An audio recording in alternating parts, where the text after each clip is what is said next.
Ravi de vous savoir au rendez-vous, sinon à notre rendez-vous vespéral de l'actualité sur Canal 3 Bénin. Voici les titres du journal. Aujourd'hui, 1er novembre 2020, c'est la fête de la Toussaint, une célébration dédiée à tous les saints. Une fois encore, la mairie de Cotonou n'a pas dérogé à la tradition et pour l'occasion, une délégation de la municipalité a effectué une descente dans les cimetières de Cotonou, notamment à Papa à l'est et PK14 à l'ouest. Dans cette édition, nous ferons le point avec Ouliata Sanusi et Moufid Sapon. Qu'est-ce qui bloque le fonctionnement de la Cour des comptes au Bénin un an après sa création? Cette interrogation n'est pas de moi, mais elle vient de la société civile béninoise et celle-ci brandit un plaidoyer intitulé « La Cour des comptes qu'il nous faut ». Un plaidoyer rendu public en milieu de semaine à la faveur d'une sortie médiatique effectuée à Cotonou. Vous en saurez davantage dans un instant. Et puis, dans les départements du Mono et du Koufo, les chantiers de construction des routes reçoivent la visite du ministre des Infrastructures et des Transports. Hervé Khekhomen est allé surtout sur la route Lokossa-Deve-Aplakwe, frontière Togo, en cours de bitumage. Un chantier dont le taux d'exécution des travaux est estimé à 66%, nous dirons nos reporters Geoffroy Mentan et Florent Dou. Voilà pour le sommaire. Bien bonsoir et bienvenue à cette édition. Ce dimanche 1er novembre 2020, c'est la fête de la Toussaint. Une célébration, comme vous le savez, est dédiée à tous les saints à Cotonou. Et comme c'est de coutume, la mairie a dépêché une délégation dans les cimetières. Ceux d'Akpakpa et de PK14 ont reçu la visite des autorités municipales. Voici le compte rendu de Ouliata Sanusi et Moufid Sabouhan. C'est la fête de Toussaint et la mairie de Cotonou descend dans les cimetières d'Akpakpa et de PK14. Elle sacrifie ainsi à la tradition de chaque 1er novembre. Il s'agit d'une fête qui invite les vivants que nous sommes à nous rappeler de tous les saints. À cette occasion, nous aménageons tous nos cimetières afin que la commémoration de nos saints se passe dans la plus grande propriété.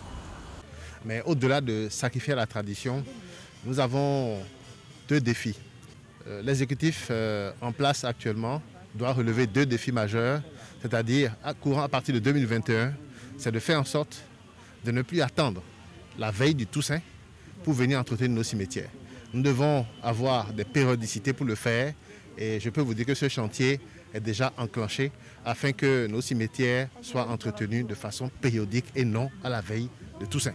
Le deuxième défi que nous devons relever, c'est que là, nous sommes au cimetière PK14 où nous finissons la tournée de ce matin.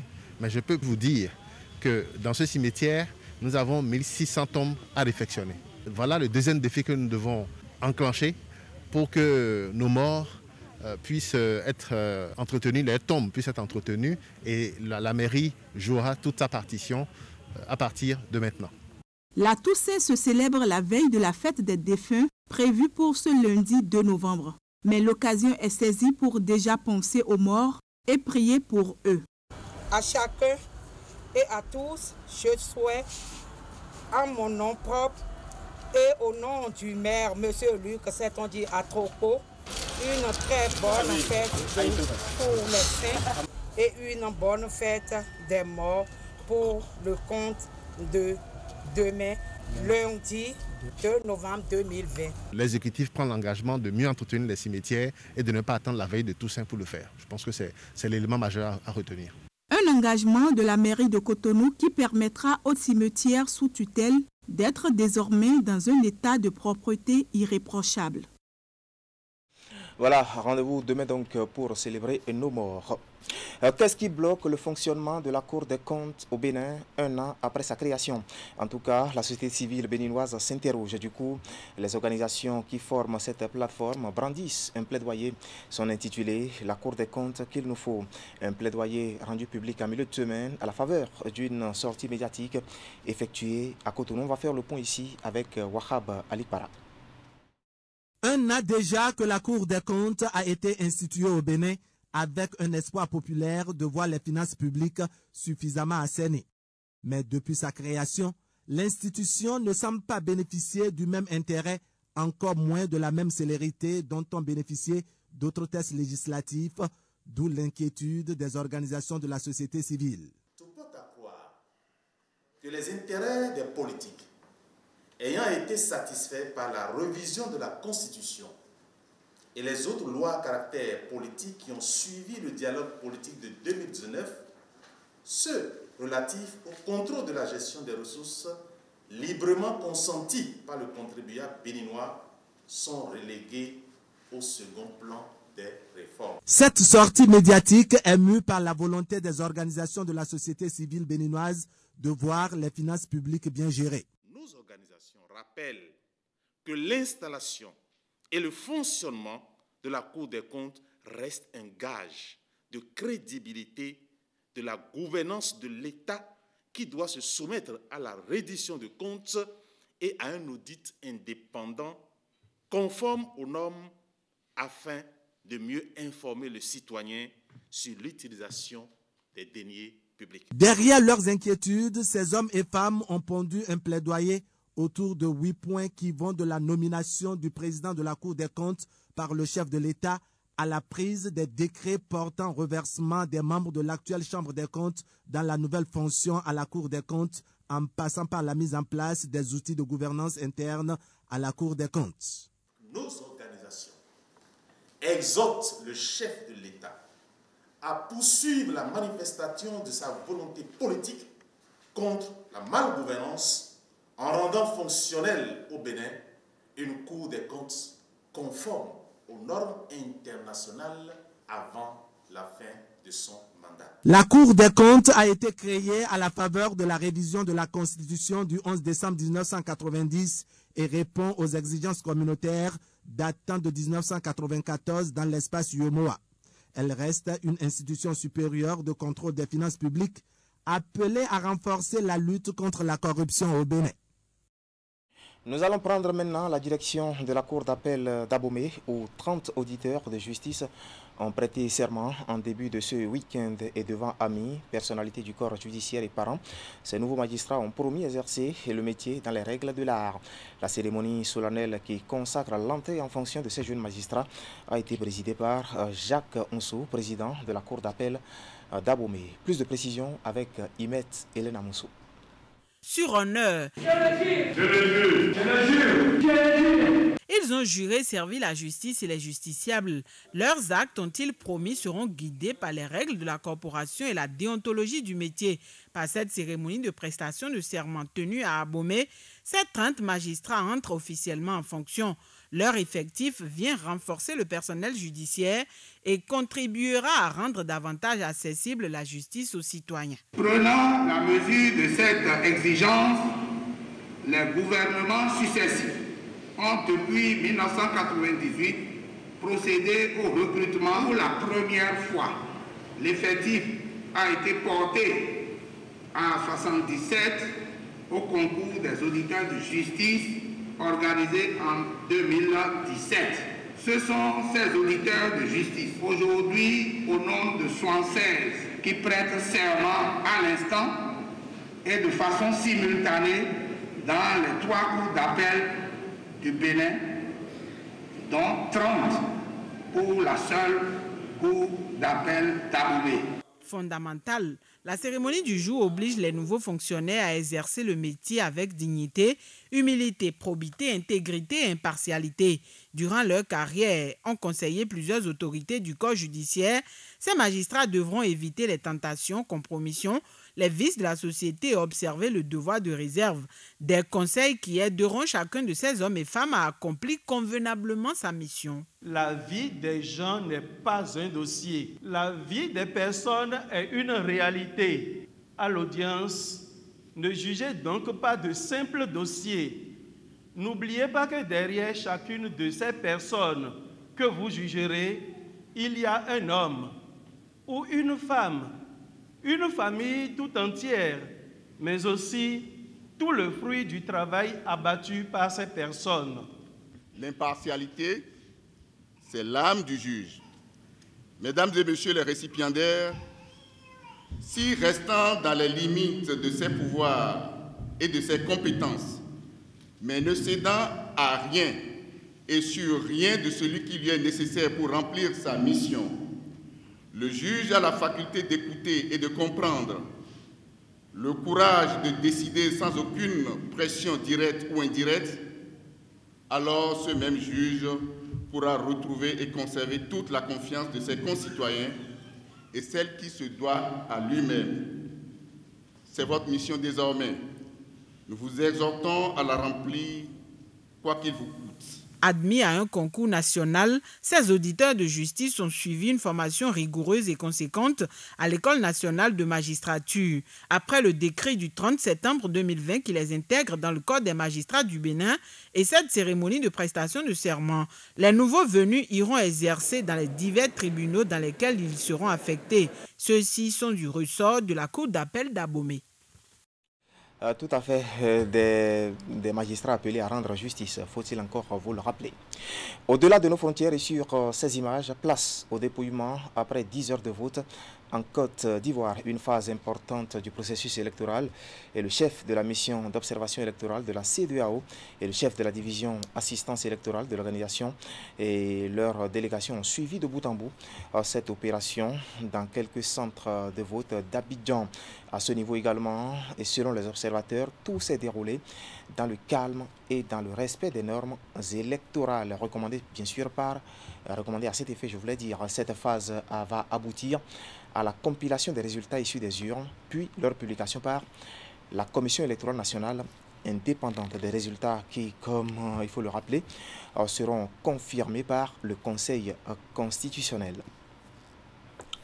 Nous sommes en Côte d'Ivoire et nous y restons pour vous dire que le déroulement des opérations de vote dans le cadre de l'élection présidentielle est constaté par les observateurs électoraux sur le terrain, mais aussi dans la salle de situation de la mission d'observation électorale de la CEDEAO, un dispositif qui permet d'avoir des informations des bureaux de vote de façon instantanée. Et dans la journée d'hier samedi, le chef de la mission de la CEDEAO a visité ce dispositif et les salles de veille électorale de plusieurs organisations de la société civile ivoirienne qui ont, elles aussi, observé cette élection présidentielle. Le point de la visite avec Idrissou Boukari et Elvis Tonoukwa. Pendant que les observateurs sont sur le terrain, d'autres experts restent en contact avec eux. Depuis la salle de situation de la mission d'observation électorale de la CEDEAO, grâce à ce dispositif technologique mis en place, des informations sont reçues directement des bureaux de vote, puis traitées et analysées pour une meilleure réponse. Après le tour des bureaux de vote, le chef de la mission d'observation électorale de la CEDEAO vient aux nouvelles. Sur place, une présentation lui a été faite pour lui donner une idée du point de déroulement du vote à la mi-journée ainsi que les incidents signalés. Concernant la présence des représentants des partis, pour l'ensemble des bureaux de vote que nous avons visités, nous avons une présence de 37,5% des représentants des partis au niveau des bureaux de vote. Et il n'y a que à peu près 8% parmi les bureaux de vote que nous avons visités où nous n'avons pas noté de représentants des partis politiques. Parallèlement à ce travail de la mission d'observation électorale de la CEDEAO, la société civile ivoirienne se montre également très active pour le suivi du processus électoral. Le dispositif mis en place par NDI est visité par le chef de la mission. NDI est une organisation qui mérite beaucoup de félicitations. Parce que ce qui est en train de se faire aujourd'hui en Côte d'Ivoire sera très certainement, je le disais, je fais une requête déjà à l'endroit de NDI pour que ça soit dupliqué dans tous les autres pays. Parce que les problèmes que vous rencontrez ici, ce sont les mêmes problèmes que vous rencontrez dans nos différents pays.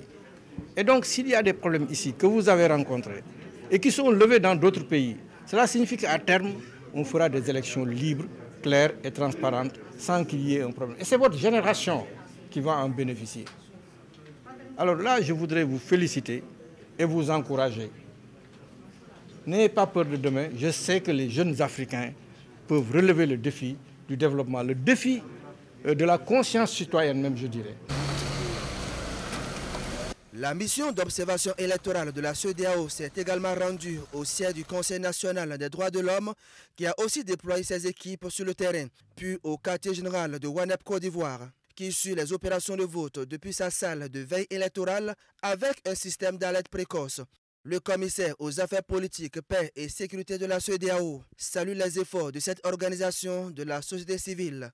Pour lui, WANEP est un partenaire privilégié pour la CEDEAO, surtout dans le cadre de l'alerte précoce. La preuve, c'est que vous êtes déployés un peu partout sur le territoire national. Le point qu'on vient de nous faire indique que vous êtes une veille citoyenne. Nous vous encourageons, la CEDEAO vous encourage et vous dit merci pour tout ce que vous faites pour l'éveil citoyen. C'est vrai que dans le cadre de l'alerte précoce, nous avons beaucoup de choses à faire. Nous avons la formation citoyenne à faire et ce n'est pas petit. Je pense que normalement, les élections dans nos pays doivent être des moments de fête démocratique. Mais nous constatons de plus en plus que c'est des moments de violence, des moments de psychose, la peur au ventre pour tout le monde. Nous espérons que WANEP, dans nos pays respectifs, développera des modules de formation afin qu'on arrive à des élections apaisées. C'est donc dans une action concertée et une synergie d'action que la mission d'observation électorale de la CEDEAO et les organisations de la société civile ont travaillé pour s'assurer de la transparence de l'élection présidentielle en Côte d'Ivoire. Voilà un compte rendu de nos envoyés spéciaux à Abidjan, Idrissou Boukari et Elvis Tonoukouan. Retour au pays et sur cette conférence publique sur la gouvernance talent. L'événement a eu lieu en début de week-end sur le campus universitaire d'Abomey-Calavi. Les initiateurs, ce sont les leaders politiques de ce lieu de savoir regroupés au sein d'un creuset. Une conférence au cours de laquelle ils ont présenté à l'assistance, composée majoritairement d'étudiants, le bilan des actions du chef de l'État. Nous allons faire le point avec Christian Dandéjan et Moufid Saboua. Alors que le quinquennat s'achève, il est l'heure d'évaluer l'ensemble des mesures prises par le régime de la rupture depuis 2016. Sur le campus d'Abomey-Calavi et à pratiquement 6 mois de la fin de mandat, le cercle des leaders politiques de l'UAC passe en revue les actions du chef de l'État Patrice Talon et cela se justifie.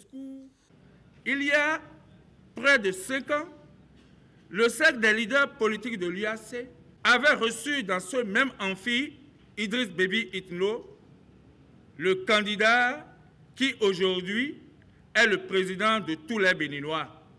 À travers la présente conférence, le cercle des leaders politiques entend honorer son devoir d'information à l'égard de tous ceux qui, il y a 5 ans, avaient été touchés par des actions qui nous ont conduits à la rupture en passant par le nouveau départ.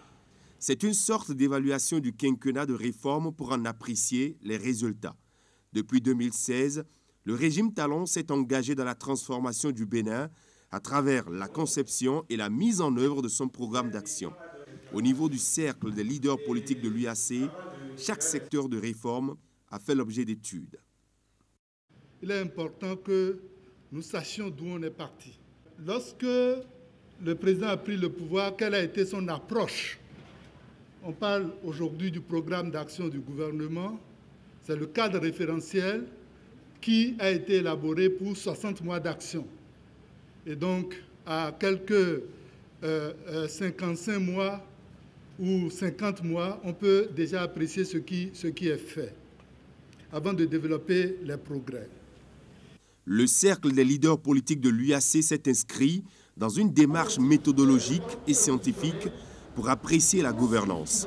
Il constate à l'arrivée que Patrice Talon a tenu le pari des engagements pris devant le peuple. Nous avons des réformes qui attestent aujourd'hui que le Bénin a changé de visage, que le Bénin est respecté à l'étranger, que le Bénin révélé sera davantage le Bénin célébré demain. Profitons-en pour faire de demain un succès éclatant. Une équipe qui gagne, on l'a reconduit tout simplement. Allons-y. Le cercle des leaders politiques de l'UAC est un creuset indépendant et autonome, composé d'enseignants-chercheurs, d'étudiants, de membres du personnel administratif et technique de l'UAC et d'acteurs des centres commerciaux. Il se donne à chaque fois l'occasion de se prononcer sur la mise en œuvre des politiques publiques. Oui, les actions de l'actuel occupant du palais de la Marina ont passé au peigne fin. Dans les départements du Mono et du Koufo, les chantiers de construction de routes ont reçu en fin de semaine la visite du ministre des Infrastructures et des Transports. Hervé Réhomé, puisque c'est de lui qu'il s'agit, est allé surtout sur la route Lokossa-Deve à Plahoui, frontière Togo, des routes qui sont en cours de bitumage, un chantier dont le taux d'exécution est estimé à 66%, comme nous le disent ici nos reporters Geoffroy Mentan et Florent Dou. Voici un exemple de rêve de population de zones enclavées qui peu à peu prend corps et devient une réalité. Encore quelques mois et ce tronçon Lokossa-Deve à Plahoui frontière Togo sera bitumé. Nous sommes au PK0 du projet et visité cet après-midi du vendredi 30 octobre 2020 par le ministre des Infrastructures et des Transports et son staff. Ce chantier lancé le 7 février 2019 évolue. Pour l'occasion, le ministre s'est fait accompagner par les députés de la région. Nous sommes fiers d'accompagner cette délégation pour visiter tout ce qui se fait dans le département, particulièrement en ce qui concerne les infrastructures routières. Je suis heureux d'être de la délégation du ministre des Travaux publics et des Transports qui, aujourd'hui, fait la visite de chantier dans le Mono et le Koufo. Monsieur le ministre, nous vous disons merci. Moi, je suis très content de faire partie de cette délégation, non pas pour la visite des chantiers, mais pour effectivement constater l'engagement du PAG dans le pays. Les travaux d'aménagement et de bitumage de la route Lokossa-Deve à Plahoui, frontière Togo, portent sur un linéaire de 45,450 km. Selon les statistiques présentées à la délégation, le chantier est déjà à 66% de taux d'exécution. Je voudrais dire merci au gouvernement de son Excellence Patrice Talon pour tout ce qui se fait déjà en termes de développement durable. Pour une fois, nous savons que nous avons un gouvernement, nous avons un président qui a de la vision, qui est un homme de développement. Nous venons de gagner une grande loterie. Le plus gros lot, c'est la route Lokossa-Deve à Plahoui frontière. C'est très important pour nous, c'est la première route du Dahomey dans le Mono. Cette route est une voie de contournement reliant Lokossa dans le Mono à Plahoui dans le Koufo. Elle traverse 4 communes. Lokossa, Dogbo, Djakotome et Aplahoui. Le chef de l'État nous a instruit à l'effet de réaliser des infrastructures de qualité. C'est ce que nous nous attelons à faire. Vous avez apprécié la qualité de la mise en œuvre, les dispositifs de sécurité de nos chantiers et tout ça est satisfaisant. Pour nous, c'est satisfaisant et nous exhortons l'entreprise et la mission de contrôle de continuer dans cette voie. Le ministre Hervé Réhomé a aussi saisi cette opportunité pour faire le point de quelques grands chantiers en cours d'exécution dans les 2 départements. Nous avons récemment achevé et là maintenant nous sommes en train de faire quelques travaux confortatifs de la route comme Lokossa-Dogbo. La semaine dernière encore, mes équipes techniques étaient encore sur le terrain pour s'assurer de la bonne exécution des travaux confortatifs. Nous sommes en train de réaliser des ponts sur un certain nombre d'axes, notamment à Bopa, Didjozun. Il y a 2 ouvrages qui sont actuellement en construction. Nous allons les visiter très bientôt, bien entendu avec vous, honorables députés. La finition de ces différents chantiers offrira aux populations et autres transporteurs plusieurs axes routiers praticables, ce qui contribuera au désenclavement de plusieurs localités du Mono et du Koufo. Oui, pour assurer le mieux-être des populations. Nous allons rester dans la région pour évoquer la fin de la formation syndicale organisée bien sûr à Grand Popo par l'IUTA à l'intention de certains syndicalistes. Une formation placée sous le thème « Impact de la pandémie du coronavirus sur l'agriculture et la sécurité alimentaire au Bénin » et elle est financée par la Fondation Friedrich Ebert. Objectif, permettre aux participants de mieux cerner le concept de la sécurité alimentaire et nutritionnelle.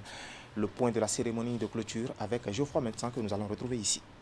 C'est la fin de 3 jours d'intenses travaux de formation pour ces acteurs du monde syndical.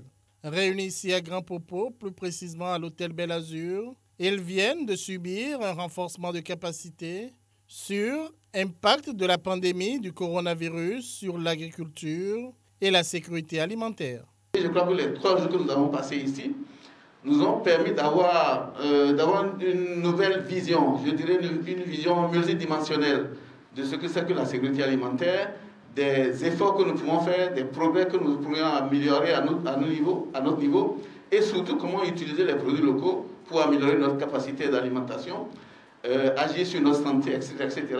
Et surtout en tant que syndicalistes, que nous puissions travailler à promouvoir cela.